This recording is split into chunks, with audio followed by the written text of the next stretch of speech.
یہ تو محسن نے بھی سمجھ لیا ہوگا کہ براہ راست گفتگو کے ذریعے سے محروم کرنا کسی شرمگیز کارروائی کا پیش خیمہ ہے، اور اپنے طور پر اس نے بھی طے کر لیا ہوگا کہ دھمکی کارگر نہ ہوئی تو اسے کیا مؤثر جوابی کارروائی کرنی ہوگی۔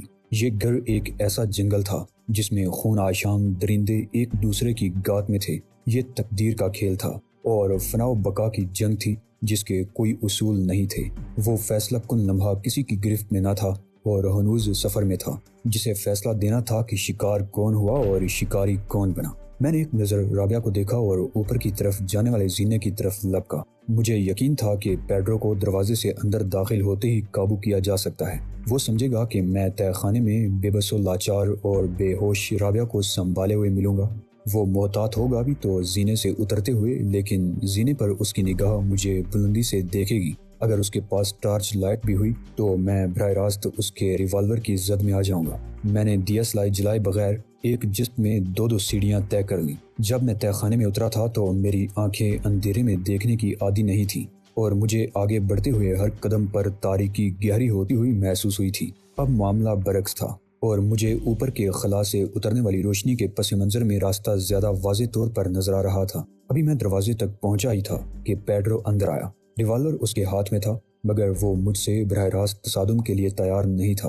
میں نے بڑی پھرتی سے غوطہ مارا اور پیڈرو سمیت دروازے سے جا لگا۔ دروازہ ایک دھماکے سے بند ہوا اور اس کے ریوالور سے نکلنے والی گولی کی آواز کے ساتھ مل کر یہ دھماکہ اس ویران کمرے میں اور تہہ خانے کی دیواروں میں یوں گونجا جیسے دستی بم پھٹ گیا ہو۔ پیڈرو نے خود کو سنبھالا اور میرے سر پر ریوالور کا دستہ مارنا چاہا۔ میں نے پیڈرو کو سر کے اوپر سے اچھال کے پیچھے پھینک دیا۔ اس کے ریوالور کی ضرب میری کمر کے نچلے حصے پر پسلیوں کے قریب پڑی اور درد کی شدت سے مجھے یوں لگا جیسے میری ہڈی چور چور ہو گئی ہے۔ ایک لمحے کے لیے میرا سانس رک گیا اور میری آنکھوں کے سامنے اندھیرے میں جگنوں سے اڑنے لگے۔ میں نے اپنی قوت ارادی کو بروئے کار لاتے ہوئے درد کو نظر انداز کیا اور تمام جسمانی قوت کو مجتمع کر کے پیڈرو پر جا پڑا، جو پکے فرش پر چت گرا تھا اور اب اٹھنے کی کوشش کر رہا تھا۔ میری ٹھوکر اس کے منہ پر پڑ جاتی تو اس کے دانت باہر آ گرتے، لیکن اس نے بر وقت سر کو بچا لیا اور ایک ہاتھ سے میرے پنجے کو پکڑ کر کھینچ لیا۔ میں اپنے ہی زور میں اس کے سامنے گرا اور خود بخود میرے ہاتھ نے اس کی کلائی تھام لی۔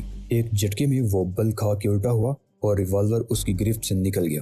اس کے ہاتھ کی پانچوں انگلیاں میرے ہاتھ میں آ گئیں اور وہ درد سے بلبلایا۔ میں نے گھٹنوں کے بل کھڑے ہو کر اس کی گردن پر کھڑی ہتھیلی کا وار کرنا چاہا، مگر اس کا دوسرا ہاتھ بیچ میں آ گیا اور ضرب اس کی کوہنی سے ذرا نیچے پڑی۔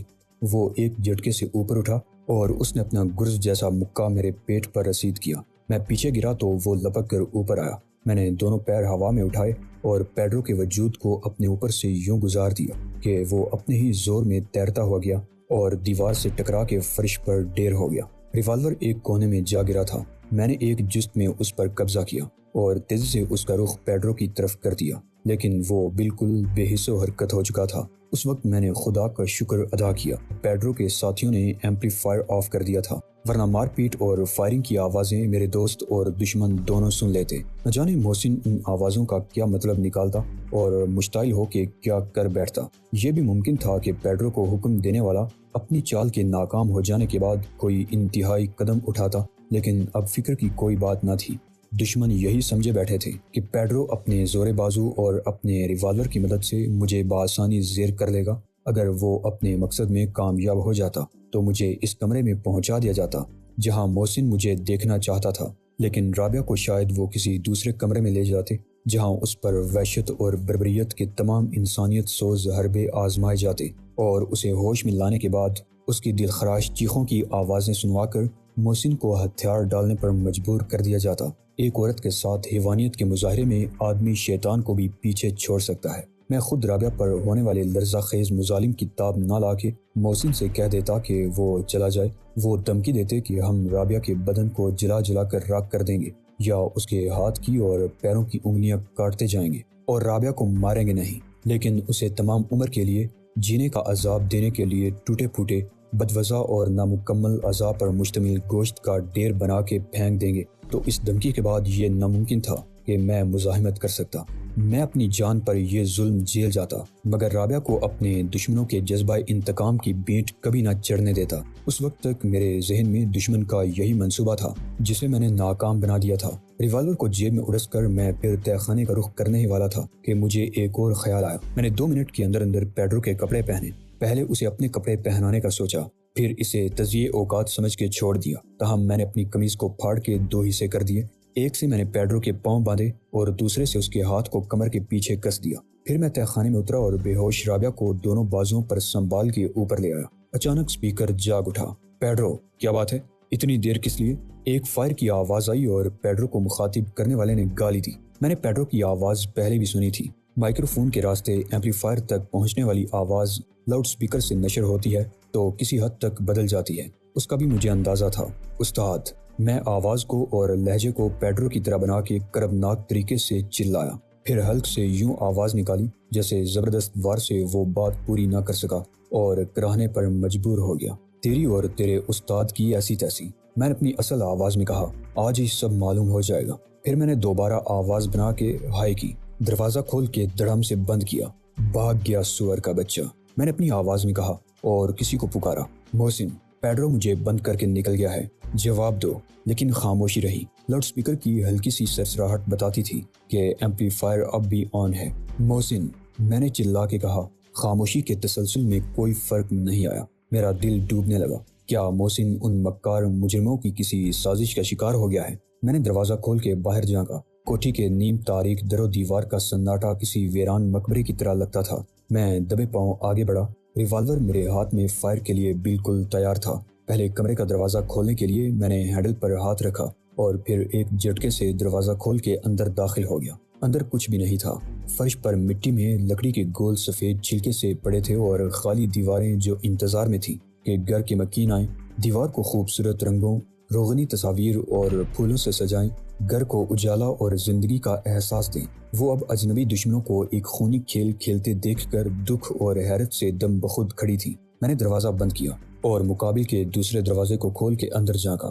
اس میں دیواروں کے ساتھ ساتھ سیمنٹ کی بوریاں چنی ہوئی تھیں۔ میں تیسرے دروازے کی طرف لپکا اور پھر چوتھے کی طرف جو تقریباً وسط میں تھا۔ اندر داخل ہوتے ہی میرے ذہن کو ایک جھٹکا سا لگا اور میں یوں رک گیا جیسے دیوار سے ٹکرا گیا ہوں۔ کمرے کے درمیان میں ایک خون آلودہ لاش پڑی تھی۔ سامنے کی دیوار کی کھڑکی کے قریب فرش پر ایک چھوٹا سا ایمپلیفائر ریسیور سیٹ رکھا تھا اور اس کی تاریں کھڑکی سے باہر جا رہی تھیں۔ یہ اندازہ کرنا دشوار نہ تھا کہ تاروں کا سلسلہ اس کمرے کے مائکرو فون اور اسپیکر سے جا ملتا ہوگا جہاں سے میں نے پہلے دشمنوں سے اور پھر محسن سے گفتگو کی تھی۔ میں نے جھک کر لاش کی صورت کو غور سے دیکھا۔ میرے لیے اس کی صورت اجنبی تھی۔ یہ شاید انہی دونوں میں سے ایک تھا جو برقعے پہن کر مجھے اغوا کر کے لائے تھے۔ میں نے اس کے کپڑوں کی تلاشی لی مگر اس کے پاس سے کسی قسم کا اسلحہ یا کاغذ کا ایک پرزہ تک برآمد نہ ہوا۔ خطرے کی گھنٹی مجھے صاف سنائی دینے لگی تھی۔ وہ رابعہ کو چھوڑ گئے اور محسن کو لے گئے۔ ایک خط کے مقابلے میں میرے لیے ان دونوں کی زندگی کا کوئی مول نہ تھا۔ دشمن جانتے تھے کہ مجھے رابعہ کی طرح محسن کی دوستی بھی کتنی عزیز ہے۔ تم کو ابھی اندازہ نہیں ہے کہ تم خود بھی میرے ایک آدمی کے نشانے پر بیٹھے ہو جسے تم نہیں دیکھ سکتے۔ ان الفاظ کی باز گشت ابھی تک میرے ذہن میں موجود تھی۔ محسن نے اسے کھوکھلی دھمکی سمجھتے ہوئے نظر انداز کر دیا تھا۔ خلوص، وفا اور دوستی کے نام پر جان کی بازی لگا دینے والا محسن بے خطر آتش نمرود میں کود گیا تھا۔ اس نے کہہ دیا تھا کہ مجھے اپنے انجام کی پرواہ نہیں ہے۔ شاید اس کی جگہ میں بھی یہی کرتا اور میرا انجام بھی یہی ہوتا۔ اس کی نظر چھپ کر حملہ کرنے والے کو نہ دیکھ سکی ہوگی۔ یہ میرے صبر، حوصلے اور استقامت کا ایک اور سخت ترین امتحان تھا۔ محسن دنیا میں میرا سب کچھ تھا، بھائی، دوست، ناسے غمگسار، رازداں اور رہنما۔ وہ فوزیہ کا بھائی تھا اور شیروانی صاحب کا بیٹا تھا جن کو میں بچپن سے انکل کہتا آیا تھا اور جو میرے محسن بھی تھے۔ میں اتنا کمینہ اور خود غرض نہیں تھا کہ جان سلامت لے کر رابعہ کے ساتھ نکل جاتا تو خدا کا شکر بجا لاتا اور فکر کے سوا محسن کے لیے کچھ نہ کرتا۔ میں اس کے بدلے بخوشی اپنے آپ کو پیش کر سکتا تھا اور اس میں مبالغے کی کوئی بات نہیں۔ اب ایک طرف مجھے رابعہ کی فکر لاحق تھی جو اسٹور روم کے ٹھنڈے سخت اور مٹی سے اٹے ہوئے فرش پر لیٹی تھی اور میری نظر میں اس کے لہو آلودہ پیرہن کا ہر تار تھا جو زخموں سے لالہ زار بدن پر ڈائے جانے والے مظالم کی پوری تصویر پیش کرتا تھا۔ کمرے سے باہر آ کے میں نے چند سیکنڈ تذبذب اور کشمکش میں گزارے، پھر میں نے اوپر جا کے دیکھنے کا فیصلہ کیا۔ گفتگو سے میں نے اندازہ کیا تھا کہ محسن چھت پر ہے اور کسی روشن دان سے دشمن کو نشانے پر رکھے ارد گرد 2 فرلانگ تک دیکھنے کی پوزیشن میں ہے۔ رابعہ نہ جانے کب سے بے ہوش تھی اور اس کے سانس کی اور نبض کی رفتار دیکھ کے میں نے محسوس کیا تھا کہ اس کی حالت تشویشناک نہیں، اسے چند منٹ اور اسی حالت میں چھوڑا جا سکتا تھا۔ راہداری سے باہر آ کے میں نے اوپر جانے کا راستہ تلاش کیا۔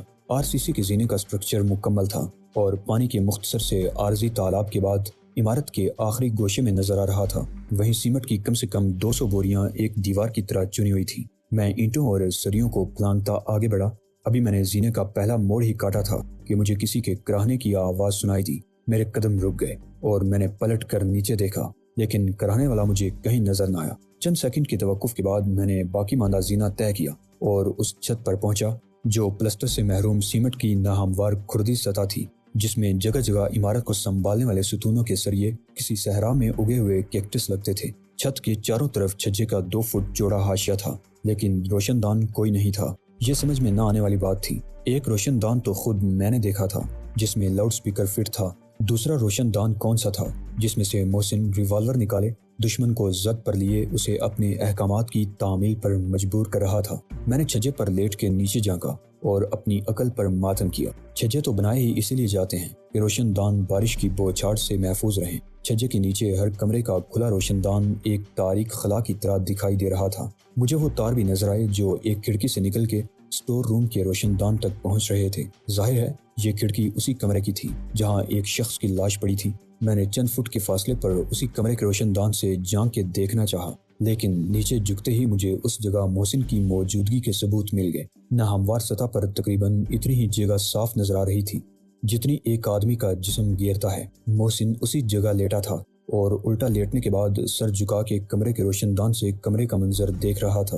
عملی تجربے سے میرے خیال کی تصدیق ہو گئی تھی۔ روشن دان میں سے مجھے وہ لاش نظر آ گئی جو کمرے کے وسط میں پڑی تھی۔ محسن کھلی چھت پر تھا، غالباً وہ روشن دان پر جھکا ریوالور سے دشمن کو زد میں لیے لیٹا رہا تھا۔ اس کی نظر میں زینہ بھی تھا، چنانچہ اسے یقین تھا کہ کوئی اس تک براہ راست نہیں پہنچ سکتا، اور یہ بھی غلط نہ تھا کہ وہ ارد گرد 2 فرلانگ تک کا منظر دیکھ سکتا تھا۔ لیکن محسن نے ایک امکان کو نظر انداز کر دیا تھا کہ زینے کے علاوہ بھی چھت پر چڑھنے کے بہت سے طریقے ہیں۔ شاید کوئی پچھلی طرف سے رسی کا پھندا ستون کے اوپر نکلے ہوئے سریوں میں ڈال کے چھت پر جا پہنچا تھا اور الٹے لیٹے ہوئے محسن کو خبر بھی نہ ہو سکی تھی۔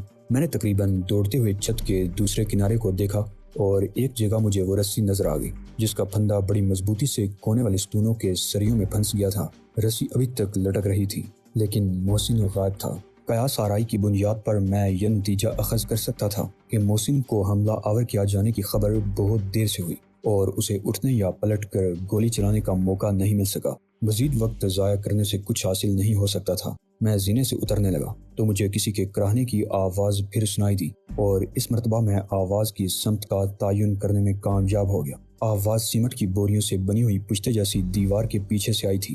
آخری سیڑھی سے کود کر میں سیدھا گزر گیا اور سیمٹ کی بوریوں پر چڑھنے لگا۔ بوریوں کو اس طرح چنا گیا تھا کہ آخری گوشے کی 2 دیواریں مل گئی تھی اور پیچھے ایک تکونی جگہ خالی رہ گئی تھی۔ جیومیٹری کی زبان میں 2 دیواریں ایک زاویہ قائمہ بنانے والی مثلث کے 2 ضلع تھیں، تو سیمٹ کی بوریوں نے تیسرے ضلع یعنی وتر کو مکمل کیا تھا۔ اوپر سے دیکھنے پر مجھے محسن نظر آیا جو ریت کے ڈھیر پر پڑا تھا۔ اس تکونی خالی جگہ کو چنی ہوئی ریت جمع رکھنے کے لیے استعمال کیا گیا تھا اور محسن کو اوپر سے اچھال دیا گیا تھا، لیکن ریت پر گرنے سے جو تقریباً 4 فٹ کی اونچائی تک پھیلی ہوئی تھی اسے چوٹ نہیں آئی تھی۔ میں نیچے کودنے ہی والا تھا کہ نامکمل عمارت کے اندر ہی سے کار کے سٹارٹ ہونے کی آواز آئی۔ پھر عمارت کے عقبی حصے سے ایک نیلے رنگ کی ٹویوٹا کراؤن کار گولی کی طرح نکلی اور کھلے گیٹ سے سیدھی گزر گئی۔ میں نے سیمٹ کی بوریوں کے اوپر سے چھلانگ لگانے سے پہلے ریوالور نکال کے فائر کیا، مگر گولی گیٹ سے ٹکرائی اور میرے گیٹ تک پہنچنے سے پہلے کار کچے راستے پر دوڑتی ہوئی اتنی دور جا چکی تھی کہ میں اس کے عقبی حصے کے سوا کچھ نہیں دیکھ سکتا تھا۔ نمبر پلیٹ موجود ہی نہ تھی اور ہوتی بھی تو میں اتنے فاصلے سے نمبر نہیں پڑھ سکتا تھا۔ کار کے شیشوں پر پردے نہیں تھے مگر بند شیشوں کے اندر اجالا کم تھا، چنانچہ میں کسی کی صورت کو شناخت نہیں کر سکتا تھا۔ مجھے صرف اتنا احساس تھا کہ کار میں 4 افراد تھے اور اب میں بے وقوفوں کی طرح ریوالور ہاتھ میں لیے سڑک پر پہنچ جانے والی کار کو نگاہوں سے اوجھل ہوتا دیکھ رہا تھا۔ چالاک مجرم مجھے دھوکہ دے کر نکل گئے تھے اور میں خود کو قصوروار سمجھ رہا تھا۔ میں نے ان کو یہ مہلت فراہم کی۔ میں محسن کو دیکھنے کے لیے اوپر نہ جاتا تو انہیں خاموشی سے ساری کارروائی مکمل کر کے فرار ہونے کا موقع کہاں ملتا۔ لیکن یہ بھی کیسے ہو سکتا تھا کہ رابعہ کی طرف سے مطمئن ہو جانے کے بعد میں محسن کی خیر خبر نہ لیتا؟ پھر مجھے ایک اور خیال آیا اور اس کا رد عمل اتنا شدید تھا کہ میں اپنے جذبات پر قابو نہ رکھ سکا۔ رابعہ! میں چلایا اور دروازے میں سے طوفان کی طرح گزر گیا جو راہداری میں کھلتا تھا۔ آخری کمرے تک کا فاصلہ مجھے ایک جست کا فاصلہ لگا، لیکن دروازہ کھولتے ہی میری نظروں میں دنیا اندھیر ہو گئی۔ میں نے آنکھیں مل کے دیکھا اور خود کو یقین دلانے کی ناکام کوشش کی کہ گھبراہٹ اور پریشانی میں وہ دیکھ رہا ہوں جو حقیقت نہیں ہے، اور یہ میرا خوف ہے جو غیر یقینی اور بے بنیاد خیالات کا عکس بن کے سامنے آ گیا ہے، مگر اٹل اور بے رحم سچائی کو جھٹلایا نہیں جا سکتا تھا۔ اس کمرے میں اب کوئی نہیں تھا۔ وہ رابعہ اور پیڈرو کو نکال کر لے جانے میں کامیاب ہو گئے تھے۔ جیسے کسی نے آتے ہوئے نہیں دیکھا ہوگا، ایسے ہی کسی نے ان کو جاتے ہوئے نہیں دیکھا تھا۔ کسی نے دور سے ایک نیلے رنگ کی کار دیکھی بھی ہوگی تو وہ کیا بتائے گا؟ کس کو شناخت کرے گا اور کیسے شناخت کرے گا؟ وہ اپنی موجودگی کے تمام آثار بھی مٹا گئے ہوں گے۔ بازار میں ملنے والے ایک عام قسم کے ایمپلیفائر اور اسپیکر سے کسی کے جرم کی گواہی تو نہیں ملتی۔ ناظرین، اس سے آگے کیا کیا واقعات پیش آئے جاننے کے لیے اگلی قسط ملاحظہ فرمائیے۔ ایمان افروز اور سنسنی خیز کارنامے سننے کے لیے ہمارے چینل کی پلے لسٹ وزٹ کیجیے، ساتھ ہی چینل کو سبسکرائب کر لیجیے۔ شکریہ۔